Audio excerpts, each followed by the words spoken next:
शाह फैसल कौरली के शहरियों,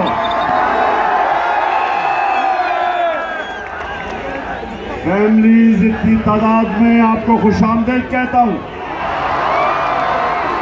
और मेरे नौजवान, मैं इस शानदार इस्तकबाल का फिर से शुक्रिया अदा करता हूं। यार ये झंडा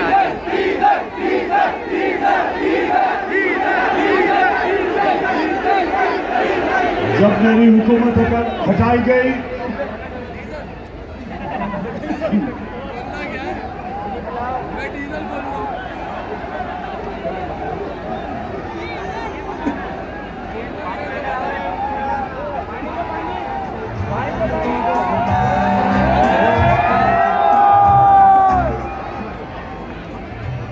जब एक बैरूनी साजिश के तहत